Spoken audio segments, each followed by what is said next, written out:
Anyway, without further ado, so we've got the hour. My name is John Woodruff. I'm International Trade Manager for Hearts Chamber of Commerce. Can I a very warm welcome to you all. Good morning to most, and good evening to David in Australia. Thank you for giving up your evening, or part of your evening, for this. This is the second in our series of international trade opportunity calls we're doing around the world for Hearts companies to look at opportunities overseas, and David will be speaking in some depth as to the opportunities in Australia shortly. Just a couple of quick housekeeping rules. I'm sure you've done webinars probably more than I have in the last few weeks on Zoom, but there will be a Q&A once David's finished his presentation. But if anyone's got any questions in the meantime, if you'd just like to put them in the chat box, I'll make a note of them all and ask David the questions as we progress or after he's finished, depending on what's appropriate. And this will be recorded, Alison, I think. In fact, I can see the button up there saying it is recording, so you are being recorded, just so you're aware. I think that's the housekeeping. So I think without any further ado, we pass over to David McCredie, who is CEO of the Australian British Chamber of Commerce in Sydney. Been there about 9-10 years. I'm sure I'll tell you all about that. And he'll be discussing and going through things like the current situation with the virus in Australia, opportunities there, as I mentioned, plus the perhaps a bit of an insight, if that's possible, into the free trade agreement talks going on with the British government. So I see Paul's also joined us from Sydney as well. So morning to you, Paul. Okay, David, without further ado, over to you, please. Well, yeah, thank you very much, John, and thank you everybody for giving up your time this morning to listen to some bloke from the other end of the world. It's terrific to be on the call, and I hope over the next hour we can have a good chat. I'll start by just sort of outlining a few things around Australia and some of the simple things about how to approach the Australian market. I'll then talk a little bit about where opportunities lie at the moment. We'll cover off on where the FTA is up to, and then really keen to sort of get into as many questions from you guys about what you need to know and what you might like to understand more of from the Australian market. As John said, I've actually been doing this job for about 10.5 years. My colleague Paul Wright, who's on the call, I'll happily let him chip in at any stage he wishes to. And if you want to ask questions as we go along, feel free. Just either type them in the chat bar, and I'll keep an eye on that myself as well. And yeah, hopefully we'll have plenty of time, as I say, for a really healthy discussion at the back end of my remarks. So I might start just quickly by touching on Australia's response to the coronavirus, because unfortunately these days you can't have any conversation without talking about the virus. So very quickly, probably start with a personal point of view. It's been a very interesting experience. I was actually in the UK in March and was due to be there for about a week and a half. And after about 3 days, things started to look rather serious, both in the UK with the Prime Minister starting to head towards lockdown issues over there.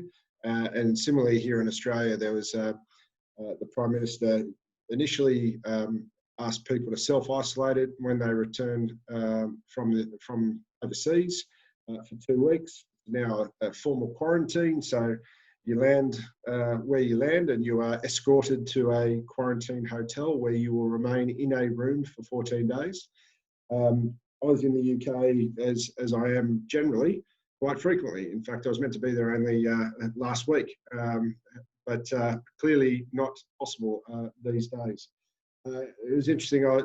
As a side note, I was at a dinner for an Australian bushfire fundraiser because what people have probably forgotten in the UK is before all this, we had a massive fire season here in Australia, which wiped out quite a substantive amount of Australian bushland, took a number of quite a few homes and unfortunately a few lives as well. So there's a lot of work to be done here in Australia on the rebuild of that, let alone then draping over the top of that the coronavirus pandemic and the issues related to that.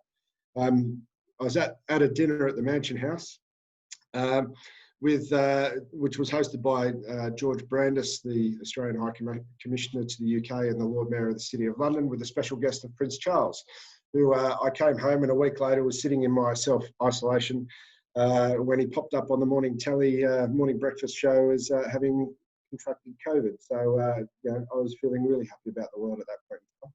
But I'm pleased to say I don't think I've had it. If I did, I've been asymptomatic. I haven't tested. I've tested a couple of times now and not managed to get a positive result. But here in Australia, we've done a really good job, broadly speaking, of containing the virus.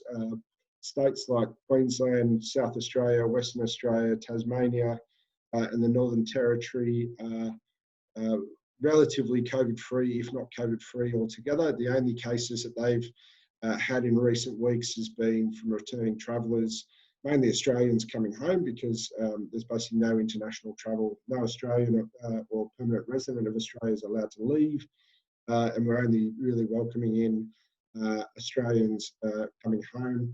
There are a few exemptions around critical workers and people who are here on longer term visas. But there's a special application process that you have to go through to actually enter the country at the moment. So as much as I'd normally say on one of these calls, I'd love to see you here, come as soon as you can, it's great, you know, the weather's fantastic, our winter is as good as your summer, all those normal things. Unfortunately, we can't encourage you to come too soon, but we very much look forward to hopefully being able to welcome you in the not too distant future, as hopefully we all get ourselves back on track. To give you some context for New South Wales and Victoria, unfortunately in Victoria they had an outbreak which started about 3 weeks ago. I think they reported about 475 new cases today. There's a fair bit of community transfer in that, and unfortunately that spread to New South Wales about 2 weeks ago, and I think we had about 20 odd new cases reported today. So we haven't quite got through it, and certainly the restrictions have been heavily imposed again in Victoria, and we're concerned here in New South Wales that might well be the case. You know, from a business perspective, that obviously makes things challenging for normal business to continue in the way that we're accustomed to.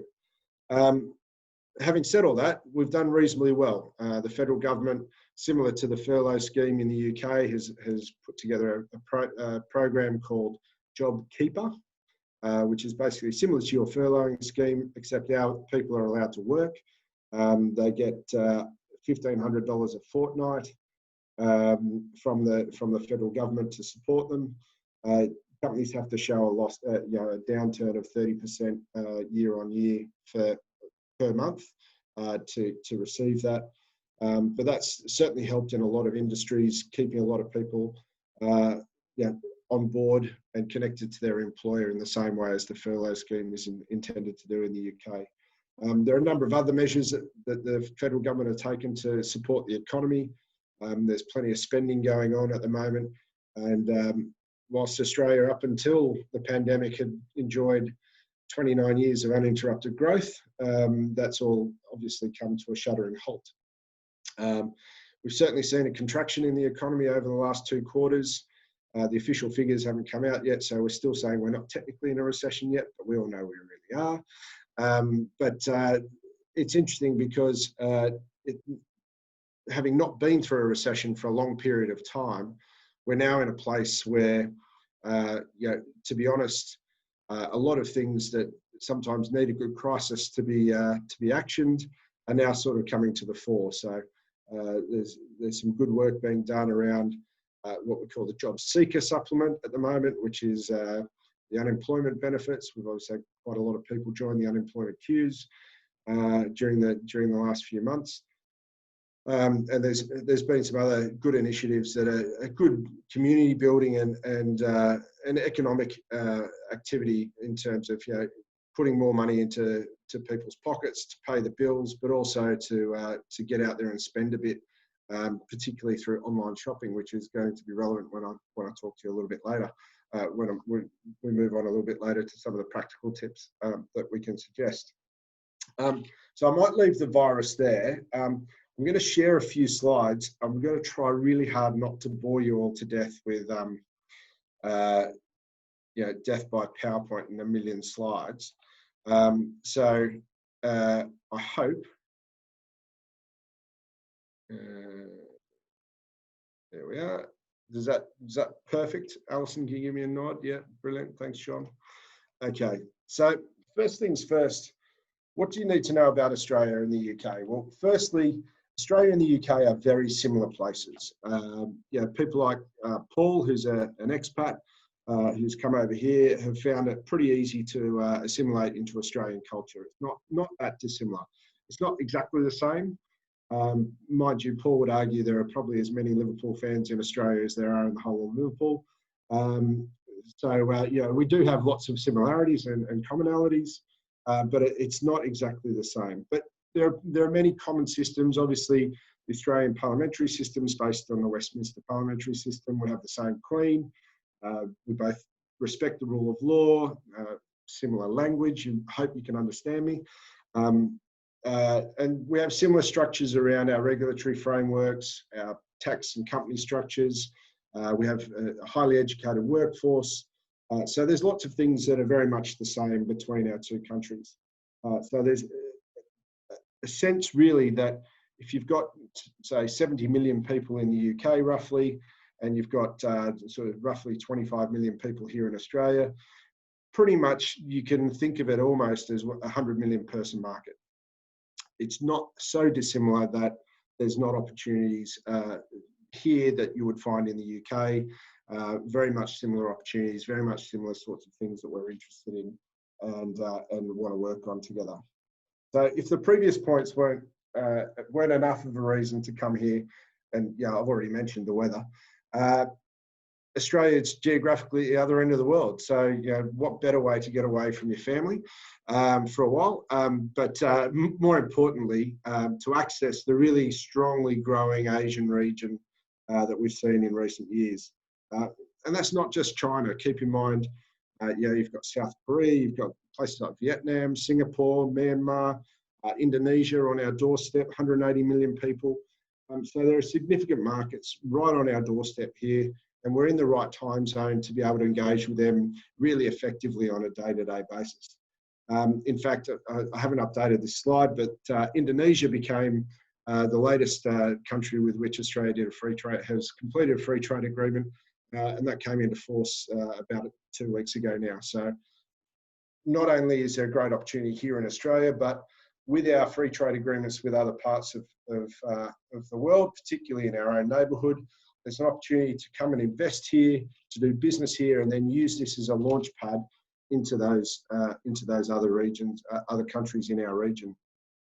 So that's a really useful tool, and there are lots of great examples of British companies that do that. One that springs to mind immediately is AstraZeneca. They've just announced at the beginning of the year, actually, when the Foreign Secretary was visiting, a $200 million expansion to their manufacturing plant here in Sydney. They export over $1 billion worth of product from Australia to Asia every year. None of it goes to the UK, it all goes to Asia. So it just gives you an idea of, that opportunity is real and it's on our doorstep. So just to sort of wrap that a bit more in sort of the connectivity, well, Australia, and thinking about it as a 100 million person market rather than a 70 and a 25, Australia has a lot of the same issues. We have an aging population, we had a baby boom, we imported a lot of people, particularly from Eastern and Southern Europe after World War II. We're quite a wealthy society. We have a pension scheme where every wage earner in Australia has to put 9.5% of their salary into a superannuation fund, which has given us the 4th largest pool of pension savings in the world. We call them superannuation funds. There are about 1.2 million Brits here out of 25 million Australians. And we have many similar challenges in terms of how we're embracing the new norm. So be that through technology, automated, I'll get this out in a second. Autonomous vehicles and automotive advances like electric cars, be that looking at the way Crossrail, for example, has been built in London. We're using the same sort of skill sets and knowledge to build our Sydney Metro, Melbourne Metro, Brisbane's Cross River Rail. When you look at defence, the Hunter class frigates that are being built by BAE here in Australia are based on the Type 26 design in the UK. So there's lots of things where there's an easy plug and play to a large degree between the two, and we're facing the same sorts of challenges. So it means that if you've got something which is resolving an issue in the UK, there's probably a pretty good chance you can do it here in Australia. And a great example, another great example of that is around the fintech space in particular and open banking. So Australia and the UK signed the FinTech Bridge back in 2018, and that's enabling organisations to come to Australia to use our sandbox, the same as the FCA has a sandbox for Australian companies and others from other parts of the world as well, to come into our market and to test out their product before going live to a broader market. So there's some great stuff there.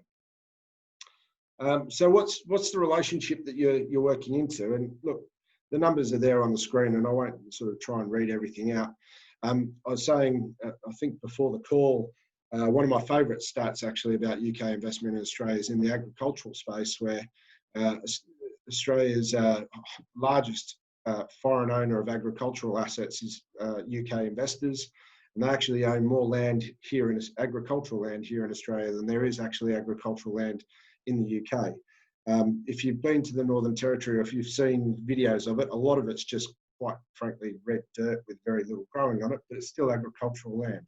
And we have a lot of it, and we do quite well in that space. We produce about 3 times the amount of food in Australia than what we need to actually consume. So we're always keen on the agriculture side in free trade agreements, and we'll come to that when we talk about the FTA a little bit later on. So that's the investment side. On the trade side, yeah, we've got a very healthy relationship, over $18 billion worth of two-way trade last year, in the numbers released last year. So that's a very healthy sort of place. And most importantly, I think, is the people-to-people links. The huge number of visitors from each country that go each way. Those numbers get a huge spike, obviously, when there's things like Rugby World Cups or Ashes Test Series. But there's lots of great reasons to come to Australia, and there's lots of great reasons to go to the UK. And we're very much interested in companies going in both directions. But you can see there that there's over 1,700 companies that are invested effectively in each other's countries. So that's pretty good. So what I might do now is just quickly run through some practical tips on how is it best to actually engage in the Australian market. How do I get a start here? What are the things that I can do? The easiest thing is, if you have the opportunity to sell anything online is going bananas in Australia at the moment. It's going great guns. And particularly if you're in the retail sector, the likes of M&S, the Book Depository, there's numerous UK retailers who have operations selling into Australia from the UK without even having a base here. And they use partners like Unipart, like DHL and others to manage the on-the-ground logistics for them, but they basically effectively are selling direct from the UK. So that's a great way to start if you can. But that doesn't suit everybody. If you're selling infrastructure services or financial services and other things, you really want to get boots on the ground and be part of the Australian ecosystem. There's a few things that I'd suggest around this. Firstly is there's a lot of organisations that are set up to help you to do this. A lot of them, like, obviously we are part of that ecosystem, but in the UK, there are a lot of organisations that are here to help you, support you to invest and trade with Australia. And equally, they're the same here, trying to encourage people back into the UK. So some of the easy things to do is DIT, the Department for International Trade, run loads of events around Australia and around other markets for that matter. And the first thing I'd say is I encourage you to export. Export is brilliant. It's fantastic for your business. And I'll touch on that right at the end because I want to ram home that point. that exporting is really something that every business should be trying to think about, and should be thinking about how they can take their business, not necessarily global, but think about how they can diversify their risk, and particularly when we've seen what's happened in recent times. There's always drags on supply chains and opportunities to sell in different markets. And generally, although this has been a really successful global pandemic to stifle that, but generally speaking, Australia might not be doing so well, but the UK might be doing very well. So, for example, you went through the GFC and the economy wasn't all that flash. Here in Australia, we managed to get through that relatively unscathed. So UK businesses were making good money in Australia, even though back at home they weren't necessarily in quite such a flash state. So first thing is engage with Australia. There are loads of events in London in particular, but more and more so, particularly as the FTA goes on, you'll see a lot more activity in the regions, and it's terrific to be on this call, for example, and the connection that we've got with the British Chambers of Commerce across the UK is strengthening by the day. So the opportunity for us to get out and talk to you more often, and when I am able to come to the UK, I'm more than happy to come and visit you. There's a great opportunity to make that personal connection. There's also our sister business in the UK, the Australian UK Chamber of Commerce, is based in London. It's at the Australia Centre on the Strand, which is at the back end of the Australian High Commission, just at Aldwych there. And there are teams from most of the states, so Queensland, New South Wales, Victoria, South Australia and Western Australia all have representatives there who are happy to help you come and trade and invest in Australia. So getting local knowledge of each market can be really much easier there. Of course, the easiest thing to do is go to our friend Google and do a little bit of desktop market research first as well.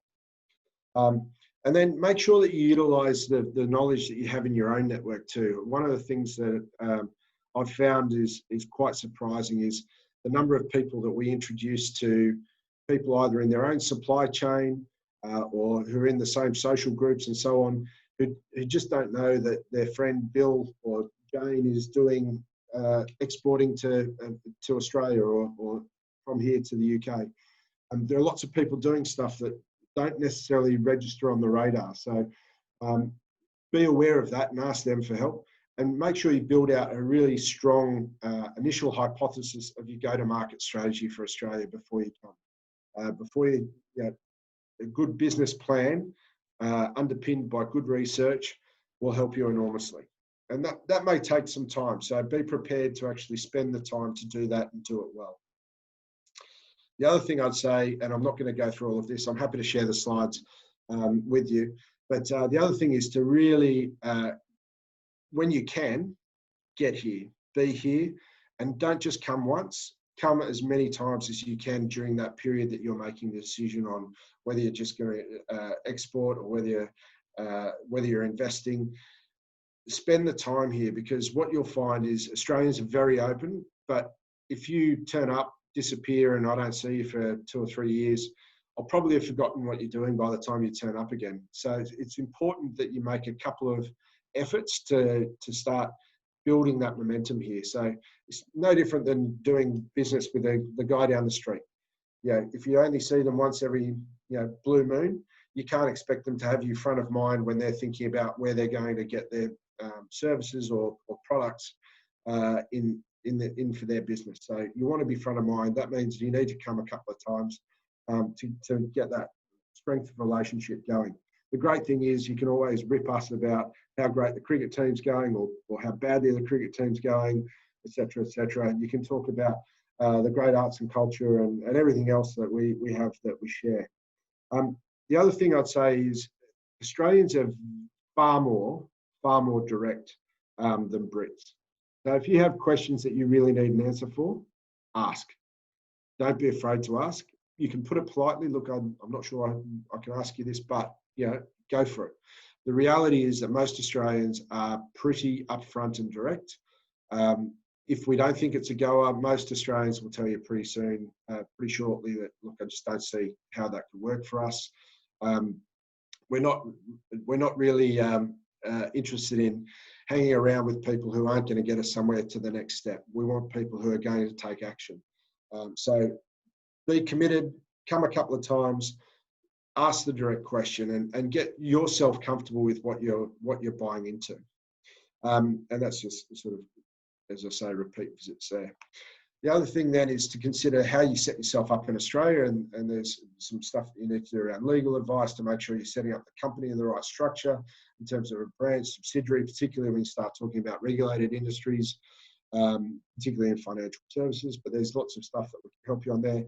I don't want to spend too much time on this because I'm more interested in hearing from you guys and the industries that you're in, and then working towards what are the opportunities for you. So look for opportunities to engage as much as possible. PR, all the normal sorts of marketing things that you'd expect, I would hope, when you look to come to another country.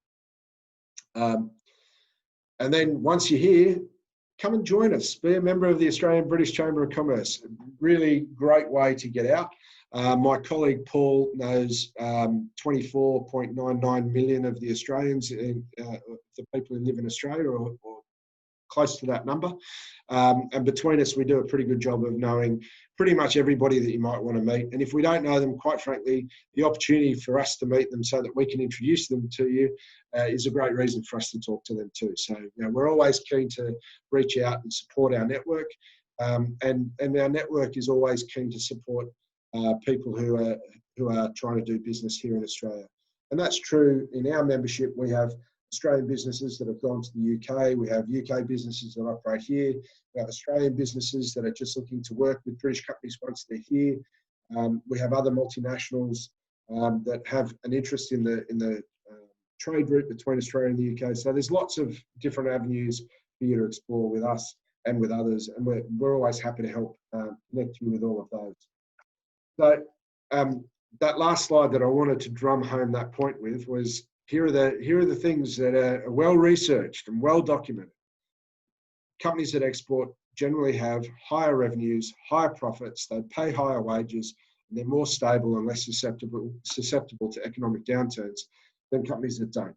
So if that's not a good reason to sort of think about underpinning your business with an export opportunity, I can't really tell you what is. So there's some great opportunities there. Now, I have got a slide or two on the FTA. Excellent. So the negotiation began last month. The first round actually commenced at the tail end of last month, a couple of weeks ago. Went for a week.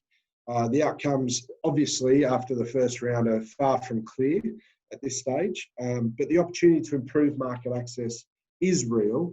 We've had lots of challenges from the Australian end of getting into the UK because of your ties to the EU and not being able to negotiate your own trade policy. We are, as Australians, trying to negotiate a free trade agreement with the EU, and that's been, we're up to round 7 of those negotiations, and that's been over a number of years.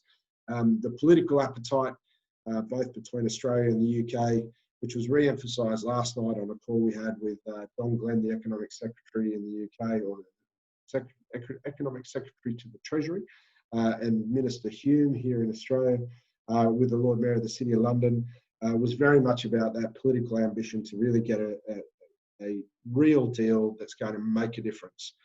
So we're really keen here at the Chamber, even if there's nothing else that you take from this, if you see barriers and you can tell me about why you're not already invested in Australia, I'd love to hear about it.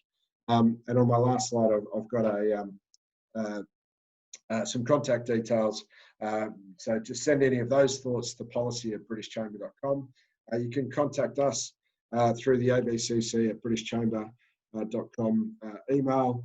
Check out our website. There's lots of information on there, and connectivity to a whole suite of different government agencies that can help you. So I hope that's been a good sort of broad brush overview. But now what I'm really keen to do, if we can, is to understand more about what the individual businesses on this call are really interested in, and what we can help you with. David, thank you very much. That was incredibly comprehensive run through there of Australia. I'm sure you know an awful lot more, but you can only say so much in half an hour. As David said, can we open the floor? Anybody, any questions? Anybody, any views, etc., etc.? Over to you. If you don't, I'll just get Paul to tell us about Liverpool winning the Premiership. There's an easy half hour gone doing that. Oh, half hour. I mean, we could go for hours on that one, but yeah, we'll just leave it for that one there. Yeah.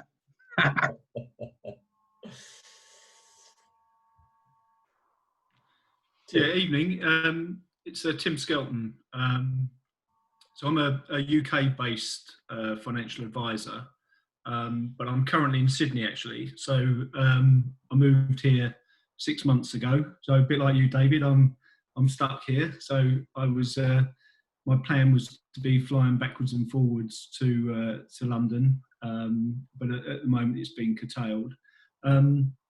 But yeah, I'm just really interested in the future, really. So I'm still working in the UK, but yeah, I didn't realise there was a British Australian Chamber of Commerce. So I'll certainly be joining that.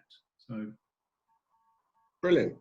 Well, Tim, you're more than welcome to come around and have a cup of coffee anytime. Yeah, well, the coffee's good, that's for sure. The coffee in Australia is exceptional. It's funny when I come to the UK, particularly when I'm meeting expat Aussies, they always say, let's not go there, I'll take you. And you sometimes walk for 10 or 15 minutes from their office to go and get a coffee from a particular coffee shop. And invariably it's either a Kiwi or an Aussie who's running it, which I find quite amusing. But yeah, no, more than happy and welcome here, and yeah, delighted to talk with you further. I'm sure Paul will be keen to catch up with you as well. Yeah, I'll send you an email. I know your email address, so I'll do that. Yeah, brilliant. So, thank you. Not a problem. Haley, I think you were going to chime in. Sorry, Tim, if you okay, that's great. Great, you're going to join the chamber there. Before anybody else comes on, can I just ask the big elephant in the room, China, everything that's going on with that, and will continue to go. How do you see that affecting Australia's trade and situation? Yeah, we get regular updates, economic updates from our friends at HSBC, and their chief economist is always very reticent to say anything geopolitically inclined, and I kind of wish I could take that opportunity. But look, obviously it's a very challenging time at the moment because you know, we've gone through a period of great realignment, I guess, geopolitically across the world. We've obviously seen a weakening of the US as the global policeman, as we traditionally have seen it. Yeah, the rise of China, I think, is broadly a good thing in the broad, in that we've lifted lots of people out of poverty. There's a better engagement in the world. Unfortunately, just at the moment, we're obviously not seeing eye to eye on a lot of issues, be that Hong Kong. Australia, prior to that, obviously had pushed hard for the coronavirus inquiry to look into how it all started. And Australia has certainly seen the downside of putting up a strong defence, if you like, of our values, which has included barley and beef being rejected for a variety of reasons, some of which may possibly be legitimate. I'm not across enough of the detail, but a series of events have occurred over a relatively short period of time, which has made that a tested relationship at the moment.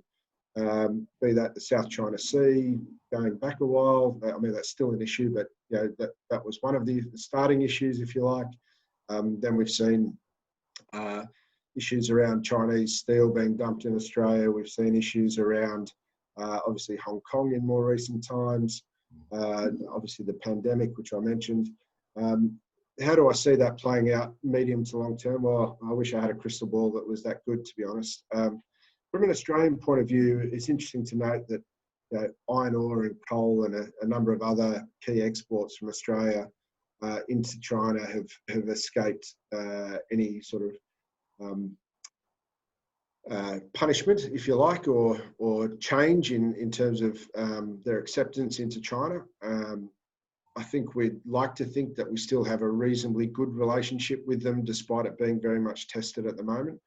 I think there are some significant issues that will need to be addressed, and we're hoping that proper diplomacy will hopefully see us through. But at the same time, there are other preparations and a tightening of relationships that perhaps have been loosened over recent times. And the strength of the Australia-UK relationship, particularly around not just the Five Eyes relationship, which obviously includes Canada, the US, and New Zealand, as well as Australia and the UK. But there's been a much stronger, tighter tie-up in a defence nature between Australia and the UK in recent times. The UK has really taken the global Britain mantra that it has in trade and investment to also look at, they've opened a number of new diplomatic posts in the Asia Pacific region, particularly in the South Pacific. We've had a number of UK vessels, defence, Navy vessels through our waters in recent years. There's talk that the aircraft carrier HMS Elizabeth will come and visit us at some point in the not too distant future. And obviously, when you look at what does that mean in terms of trade and investment between Australia and the UK? Well, BAE Systems, Babcock, Rolls-Royce, they're all participating in activity here in Australia at the moment, and as are quite long supply chains to those. So if you have something that is useful to a Type 26 in the UK, you should absolutely be looking at how you can get into the Australian supply chain for the Hunter class, for example. We're also building some submarines at the moment and elsewise. But look, I'd like to think, and I'd very much hope that we can continue a relatively peaceful future. I'd certainly not like to think that there'd be any conflict, but the world's a strange place at the moment, and I wouldn't like to make any firm predictions either way on how that might shape out.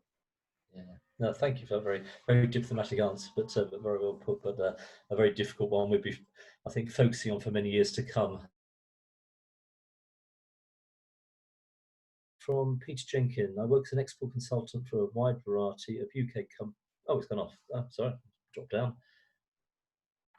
Okay, let's read it again. I work as an export consultant for a wide variety of UK companies, and so far I've been unsuccessful in breaking into this market, Australia, even though I sell stainless steel cable management for many years into New Zealand. David or Paul, can you, any thoughts on that one? Yeah, look, we've got quite a strong steel industry here in Australia still. In fact, one of the companies that's one of our principal sponsors here is GFG Alliance, which is better known in the UK as Liberty Steel, or Liberty House, I think. Own a variety of different steelmaking and aluminium businesses in the UK, across Europe and globally, in fact. And they bought a company that was originally spun out of BHP probably about 20 years ago. Recently, when I say recently, probably about 3 years ago, coming up to 3 years ago now. So there's quite a strong, and we have BlueScope Steel, which was also spun out around the same time. So we have a couple of steel manufacturers here. I think it's probably about spending that time on the ground here and really understanding who you're targeting in your market. I'm happy to have a conversation with you offline about exactly how you've tried to enter the market, who you've spoken to, who you think your clients are here, and see how we can help. Peter. Thank you. Okay. I've got a question if I can. So I run a niche recruitment business in the UK. I work, one division of it works heavily with the hotel sector, which obviously at the moment is going through some pretty challenging times. But effectively, I place the pricing analytics, data analytics people into the hotels that set and the airlines and travel. So they set the prices of the rooms and the dynamic pricing that goes up and down every day.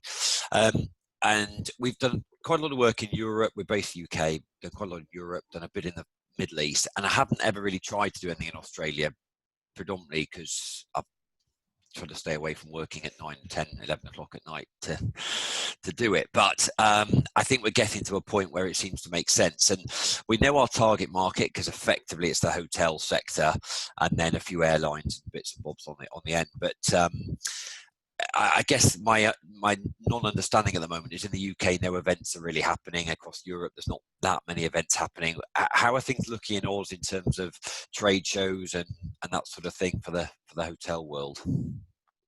I might pass on to Paul, who I think when he came to Australia originally was working in that sector, and certainly looks after a lot of our clients in that sector. So Paul, over to you. Yeah, absolutely. Thank you. So yeah, as Deb was saying, when I first came over here, I worked for the Marriott global chain back in the UK, and then Hong Kong, and then Australia.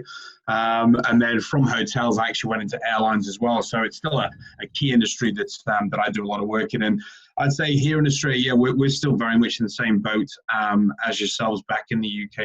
All of the big events that usually do take place here in Australia have now been cancelled or postponed until 2021, 2022.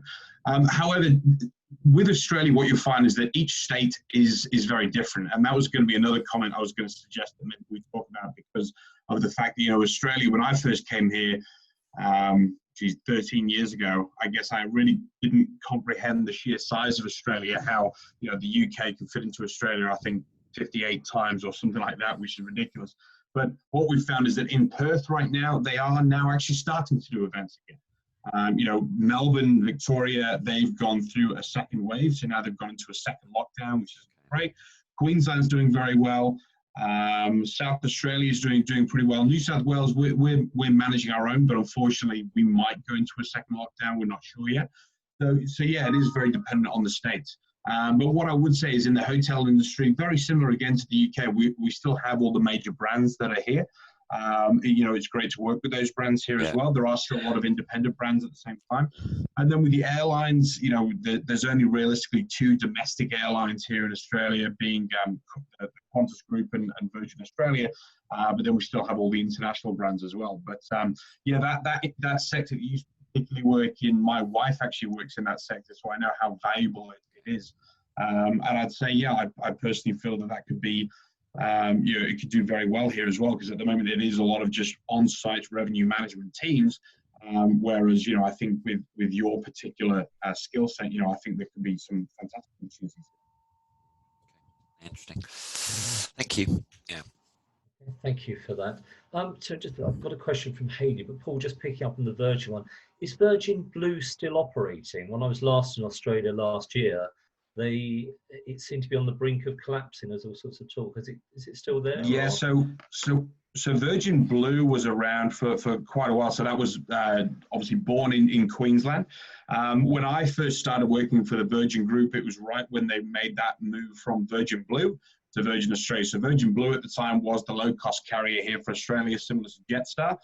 And then obviously Richard Branson, he wanted to have an airline to go up against Qantas, which has always had it's a behemoth here. It's always had all of the corporate market here. So that's when Virgin Australia was then formed. They've gone through some difficult times of late, but there has been new investment that have come in, and so they are still going to succeed. Because I'm not sure if anybody back in the UK knows of another airline called Ansett, which was the airline to go up against Qantas. Unfortunately, that did go into receivership, and so yeah, they definitely wouldn't want that to happen with another airline here. No. Okay, thank you. Hayley has asked, I have 2 businesses. I run a children and adult supplements business. Will we struggle to sell in Australia if we don't manufacture there? I also successfully run online business, marketing and mindset courses in the UK. How well received would a British company offering this service be received in the Australian market? I do have an Australian client who moved to the UK to attend our courses, but is this typical? Yeah, look, I'll field that one. On the vitamin supplement space, Australians are super aware of health. We don't have an NHS in the same way as you do. We have a thing called Medicare, which is not the godlike behemoth that the NHS is, but it is very well considered. We obviously have quite an active and outdoor lifestyle. and people are quite concerned around that. So in the supplement space, there's quite a lot of heavy competition. One of the brands, Swiss, you would probably be familiar with in the UK. It's certainly got some operations over there. They're looking to actually manufacture over there in the not too distant future. There's another group called Blackmores that also is very strong, and then there's a number of others that are not as big, but Nature's Way and others. To give you an indication, Blackmores has been very successful here, but also in China. And their share price, I don't know what it is today, but I remember a little while ago, their share price sort of skyrocketed into sort of $200 a share from having been, like most other stocks, around $10 to $20 a share. So, there's some really big, stiff competition in that space, and that's across the board from kids through to adults. Every vitamin under the sun. It's a very, very competitive market. So you need to really think about what your distribution strategy here was going to be. We don't have big chain pharmacies here. So unlike, and we've actually had Boots come through and look at how we could do things. It just hasn't worked. The model doesn't work in the way that pharmacies do in other places. It's about regions, and it's an antiquated system, but it looks after pharmacists very well, so they don't want to change it. Let's put it that way. But it also means that getting a good distribution channel is quite challenging in that space. When you look at the supermarket shelves, Australia is very good broadly at having a small number of very big companies. We tend to tell ourselves that that's the best way to do things. I don't agree with that proposition, but in terms of supermarkets, we have two supermarkets which own most of the market share. Paul just spoke about two airlines. We have sort of four big banks. It's fairly limited in many sectors. And the two big supermarket brands here are Coles and Woolworths. They're both listed on the Australian Stock Exchange. They're Australian owned. They are difficult to get into, but not impossible. I would strongly suggest that you have a chat. There's a life sciences expert, I believe, has just been appointed. Trying to match up my timings and whether they actually started before COVID and whether they've actually started, I'm not sure. But there is a life sciences expert, which would include the sort of vitamin and supplements part of the sector, based in London at Austrade. So it'd probably be worth reaching out to Jennifer McKinlay, who's the Senior Trade Commissioner at Austrade. Her email address is jennifer.mckinlay@austrade.gov.au. And it's just a matter of dropping her a note, and if not, just get in touch with us and we can happily connect you to her. Equally, talk to somebody like Joe Freeman, who's the head of trade here in Australia for the Department of International Trade, and should be able to help steer you in the right direction as well. On the education, marketing and sorry, having a mental blank, too many thoughts in my mind all at once. Marketing of mindset courses. I need a new mindset. I'm a perfect candidate for your work, clearly. Look, education is again a very competitive space in Australia, but we have quite a large number of UK training and education providers that do work here, either remotely or coming and running programs here in Australia. Certainly, there's a lot of interest outside of. So when we talk about education as a broad concept, I'll sort of go big and then try and narrow it down a bit. Education generally, in terms of talking about movement of students and that sort of stuff, tends to be thought of really around undergraduate degree courses at universities, which I think is an incredibly narrow view, but that's the way the sector looks at it. In terms of post-undergraduate degree courses, when people start looking for short courses and so forth, around a whole variety of different sectors, there's a huge amount of competition here from all sorts of different spaces. And if you have a good product, you can be successful. Education is an important part of the Australian business life cycle. So particularly for companies that are looking to employ people from overseas, and until recently, Australia's migration rate was quite healthy. Until recently, Paul wasn't an Australian. We have to employ people from overseas, and I've converted quite a few Brits now to Aussies during my 10 years at the chamber. But part of taking on an overseas employees, you actually have to train the local workforce as well. So you actually have to do work with your current staff, your Australian staff, on education. So there's lots of opportunity there to tap into it. Do lots of Australians go to the UK for courses? Absolutely. I've done a number in the UK myself, and there are numerous people who do. It just depends on what platform you want to do it. If you just want to offer it online in a Zoom situation, if you want to do it, however you want to do it, it's possible. It's, again, a competitive area, but it's one that is super valuable. Again, happy to take that conversation further offline. And there are experts in that space as well that we can connect you with. David, thank you. Hayley, has that answered your question? That's fantastic. Thank you. Anybody else? I was probably also going to say, David, that maybe it might be a good idea just to give everybody a bit of a breakdown of what it's like in each state. I think, a lot of UK companies, when they first start thinking of coming over to Australia, instantly will think Sydney. Sydney is where I've got to be because that's where everything's going on. But it'd just be good, because obviously now with all the companies that are coming in here, how all the states are working with those companies to really entice them to use their state as their head office. Yeah, that's a really good point, Paul. And I guess that's, going back to my presentation when I mentioned connecting with the various states in London before you come here.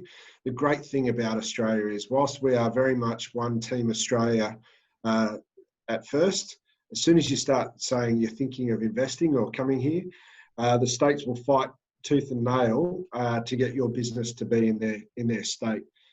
So each state offers something slightly different. There are similarities, and obviously a city of any size is going to have a certain amount of traction, and depending on what you're doing, there are different sectors that you want to sort of focus on. New South Wales, Sydney is sort of, I'm looking at Hayley, who's clearly in San Francisco this morning. We obviously have a harbour bridge and a harbour and an opera house that attracts a lot of people to come here. We're the largest city currently in Australia. We've got some, roughly 5 million people live here. But then again, Victoria, Melbourne has about 4.7 million, so they're not far behind us. And in recent times, they've been catching up. Indeed, by 2025 or 2030, thereabouts, it's expected that Melbourne will actually overtake. Sydney's best known probably for its financial and professional services. But then we also have a range of manufacturing, less so than Victoria. Victoria has always had a really strong industrial base. Car companies, think car companies and those sorts of things traditionally. Light manufacturing of all sorts of different things. They make Boeing wings in Victoria, amongst other things. Every state has a pretty strong agricultural base, and if you want to get into the nitty-gritty of that, I'm happy to walk through that. Hunter is very good for Shiraz and Semillon. Pinot Noirs, you want to go from the Yarra Valley or Northern Tasmania. I'll go through that selection offline as well, perhaps. Queensland is best known for two things. One is tourism, and the other is resources and agriculture. As I said, it's across every state. Huge amount of LNG projects have gone into Queensland in recent years. Tourism, obviously, it's got the Great Barrier Reef, it's got tropical far north Queensland, it's got the Gold Coast, it's got the Sunshine Coast. Basically, the old slogan for Queensland used to be beautiful one day, perfect the next. And so anything in tourism does really well up there. Home of Virgin Australia and will continue to be. As Paul said, it went through some tough times recently, but has been sold and will continue to operate. So it's a great space. One of the things probably to keep in mind also is that the distance between Brisbane and Cairns is the same distance as between Brisbane and Melbourne. So there's an awful lot of Australia that's north of the Queensland border. So there's huge amounts of opportunity up north. Those are probably the two biggest sectors up there. They're doing a huge amount of work around hydrogen as well. So and renewable energy more broadly is massive, pretty much across the country, to be honest. But I think Queensland have really stolen the march on that ahead of other states. When you look at Victoria, as I said, sort of light industrial, again, strong on agriculture, very strong financial services centre. We're very good at sort of splitting things up into twos, as I said before. So 2 of Australia's big 4 banks are in Sydney, 2 are in Melbourne, NAB and ANZ are down there, CBA and Westpac are up here. So, we spread that love around in terms of financial professional services. If you're a fintech business, I'd probably recommend Sydney. If you're a cybersecurity business, I'd probably recommend Melbourne. And there's tweaks around all of those sorts of things as well. Tasmania is a massive tourist destination, really looking at high quality food, really clean, green environment. They've got all sorts of stuff around the environment, from everything from national parks, lots of walking trails, all that sort of stuff. Really high quality, high end food, beverages, golf, for those who don't mind chasing a white ball around like I do. Really good sort of stuff around that. They still have a strong timber industry as well, and a strong Pinot Noir. That's my tip for you there. They also produce a lot of hydro energy as well. So, and they're actually increasing their hydro energy to a point where they're actually not only going to be self-sufficient and green in the whole state, but they also have a cable that powers the rest of Australia from Victoria as well, through Victoria from Tasmania as well. South Australia is best known as the defence state. That's where the Hunter-class frigates are being built. It's where the submarines are being built. Basically, huge amount in defence, a huge amount in medical research as well. In fact, medical research is something that Victoria, particularly around life sciences, are very strong at as well. Western Australia, again, massive amount of agriculture over there. The great thing about Australia is we've been complaining about the drought that we've been having on the East Coast over the last few years.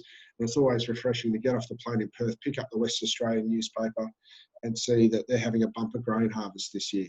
That's one of the great things about having a continent. We sort of managed to keep somewhere's growing something good at any point in time. Agriculture, as I say, mining of all sorts in Western Australia is huge. Everything from gold, diamonds in the Argyle diamond mine, huge amounts of iron ore.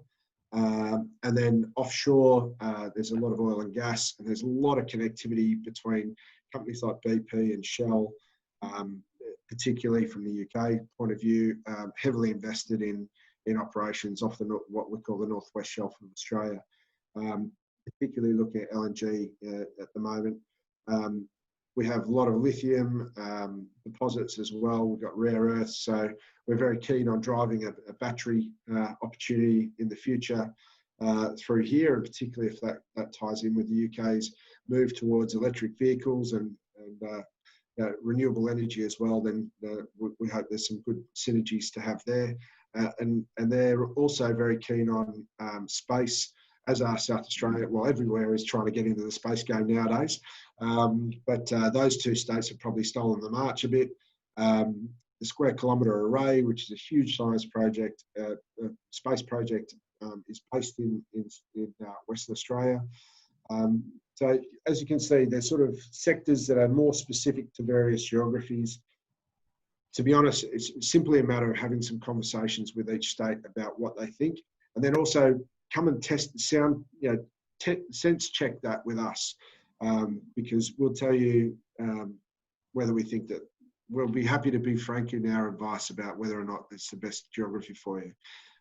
There's been some classic bangers on that front. There was a fellow who online decided that he really liked a house overlooking the vineyards in the Adelaide Hills. and thought he could run his Australian operation from Adelaide. Then he realised that every day, pretty much, he had to get on a plane to Melbourne, and so he wound up living 5 days a week in Melbourne and going home on the weekend. Look, if that's possible and doable, he did it for about 6 months before he realised he just had to move to Melbourne. So you need to get that geography right. The other classic clanger that we get from time to time is the person who turns up in our boardroom here at work and says, "Oh yes, I'm driving up to Brisbane." "Oh really? Okay. And when's your next meeting?" "Oh, I'm going to be there at 9 o'clock tomorrow." It's 7 o'clock now. You know, it takes 11 hours to drive to Brisbane, right, from Sydney. It's about 9 hours to drive to Melbourne. So when you put those things in context, the hour and a half on a plane for a couple of $100 is a much, much better option than hiring a car and trying to drive it yourself. If you have a few weeks and you can stop off places along the way, believe me, there are some absolutely wonderful beaches. There's some fabulous, if you go inland, there are some fabulous opportunities there too. I'm not downplaying our tourism industry, but if you need to be in Brisbane tomorrow morning, get on a plane. David, you're doing the Australian tourist walking as well there. It's great. You mentioned space, but something I read the other day that just gives, if people haven't been to Australia, to give you an idea of the size, it's bigger than the moon. Apparently, if you laid out the moon across, Australia would be bigger than the moon. So there we go. Massive. I haven't heard that one. But yeah. I do know that if you put a map of Australia onto the map of Europe, it roughly goes, if you put the west coast on the west coast of Ireland, you're basically somewhere not far from Moscow at the other end. So that might help. And Roland said has the same number of cricket players. Well, there we go. Oh, thank you, Roland. It's always good to get the cricket banter in. Yeah, I'm glad to see that you managed to break the only biosecurity rule in cricket yesterday too. I didn't see first player to use spit on the ball in the coronavirus era. Now that it's illegal for obvious reasons. But they're allowed leeway. They're allowed 1 or 2 mistakes, I think, is the rule book. I think that's what they said. On the third one, they get penalised. Yeah. Keep going. Okay. Right. Well, we need to wrap up now. Anybody got any more questions at all? Or we've had some really good questions. We've really great conversation. And as I think David and Paul have proved, their knowledge of a huge country is phenomenal. So David and Paul, if you're happy, if these guys and we push others towards you, you seem very, very keen to help, which is fantastic to know. Yeah. So that's great.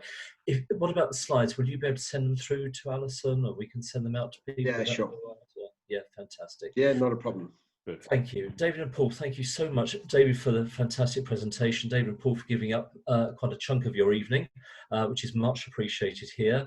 Thank you to our participants. Hope you've all learned a lot. Please do use David and Paul for your ventures into Australia. Good luck. If there's anything we can do to help, and do keep us in the loop.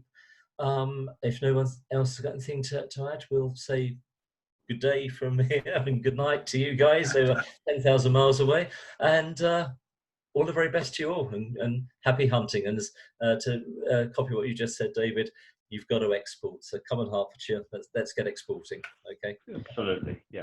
Thank you very much, John, to you and to Alison and the team. It's always terrific to be able to connect with the regional chambers and get a better sense. I'd love to hear more about what you're doing, and if there's anything that we can do to help, we're more than keen to plug you into our networks. And as I said earlier, we very much hope to be able to see you all exporting and investing here in Australia, and seeing you face to face. I'll take you for a cappuccino in the morning or a beer in the afternoon, and sample some of their fine Australian wines anytime you like. And I can show the food in Australia you've not tasted is the best in the world. I'm not just saying that, it's good. You actually eat it and taste it there. It's fantastic. So great stuff. And David, you mentioned coming over to the UK when this is all over. We'd love to see you in Hertfordshire. So don't avoid us on your way up. Come and see us from London. We're only near London. I'd be delighted. It's one of my favourite parts of the UK. So thank you so much. For letting me know, and I'll evening. be happy to come in. Take care. All the best. Thank you. Bye. Thanks so much. Thank you. Bye. Thank you. Bye.